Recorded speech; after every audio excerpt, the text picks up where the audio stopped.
In this lesson, we're going to introduce you to where to place JavaScript within your web page. This video is brought to you by EpiPy's Academy.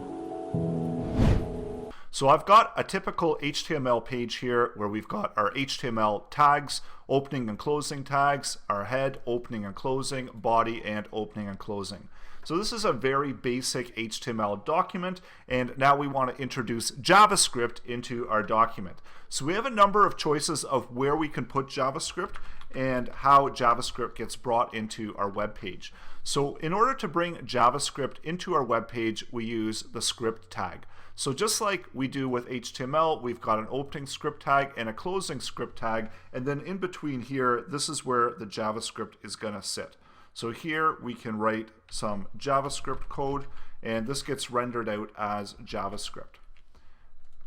Now, there's a number of places to place JavaScript, so typically you're going to find either JavaScript within the head area or preferred down here before the body. So whenever you've got some content within your web page, just before you end your content, so I'm just going to put some just some standard content in here, and just before you close off body, this is another place to place JavaScript. And the reason that you're placing JavaScript here at the bottom is that JavaScript, a lot of times when you're writing JavaScript, you're going to want to interact with the HTML content above. So in order to interact with that content, you have to make sure that it loads into the page and that you have access to it via JavaScript. And that's why we place it at the bottom, or if you place it at the head, then you can either wait till your content is rendered out via JavaScript as well, or you won't be able to interact with the body content of your HTML. So again, depending on the purpose of your JavaScript, you could place it either in the head or down below before you close off the body, and then this is again dependent on what you're doing with the JavaScript. And more typically, there's another way to bring JavaScript into your web projects, and that's call it from an external file. So I've got a file here that I've called app.js. So the JS extension means that it's a JavaScript file, and all of the code in here is going to be rendered out as JavaScript. And in order to access that code, we can do the same script tag, opening and closing script tags, and then we just give a location of where that particular script is located.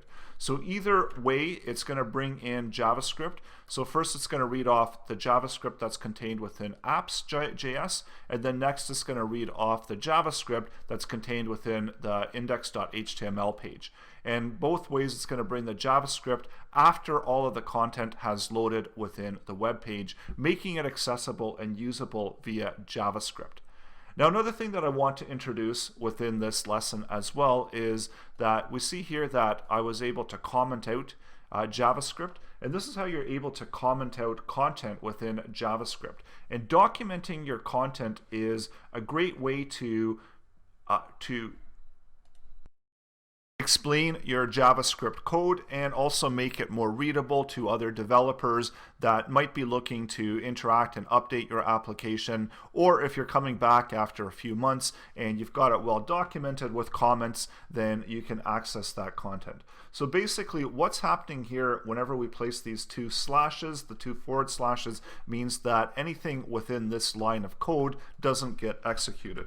So if I was to write JavaScript in here, and this isn't correct JavaScript, as we can see, we're going to actually throw an error within our JavaScript. So we see that we've actually thrown a JavaScript error within this type of format. And we can see that within the console that JavaScript is not defined. So if we comment it out, then we're not going to no longer see the error within our code.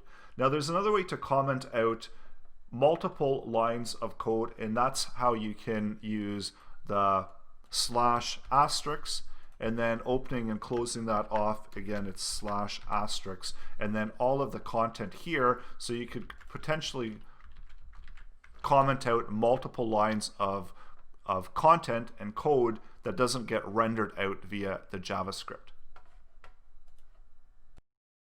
So essentially, both of these ways prevent the execution of the content, and it is a way to comment it out, just like we do with HTML when we comment out important information within the script to be able to better document our code and what's happening within our code. Lastly, as well, for this lesson, I've opened up Chrome here, and Chrome, one of the reasons I like using Chrome is that it's got a really good dev console, and the dev console, I'm on a Windows machine, so you can open that up, Control-Shift-I on a Windows machine, and basically every install of Chrome already has this dev console built in. And essentially, the development console, it's not visible to the average web user coming into the web page. It's only when they open that up, and this is a way to debug, troubleshoot, and find out more information from your JavaScript code, where you can send certain messages here and so on that are readable only within the console, so they don't get rendered out. And this is another way that you can troubleshoot and debug your JavaScript code directly within your browser. So one of the essential tools of writing JavaScript is to have a browser, and of course to have a console here where you can render out that console information, where we saw earlier where it detects errors. So if we do have a error within the JavaScript, we can see that there's an error. It produces the line of code that's producing that error, and if you click that, then it opens it up and we can find out more information about it. So it tells us that JavaScript is not defined. So it's seeing this, and it doesn't have a definition for what the value of JavaScript is, and that's what's throwing that error and eventually rendering that error out there. And we do have information when we do try to troubleshoot it within the console that we can click that, we can see the source code, and we can better troubleshoot any errors that we're encountering within our JavaScript. So another great, really good tool with Google, and that's having the ability to actually render out and detect any errors or problems that you might be encountering within your code. So the next lesson, we're going to jump right into the most basic unit within JavaScript, and those are variables. And these are essential to understanding how to code JavaScript as well as all programming languages, and it starts with variables. So that's coming up in the next lesson.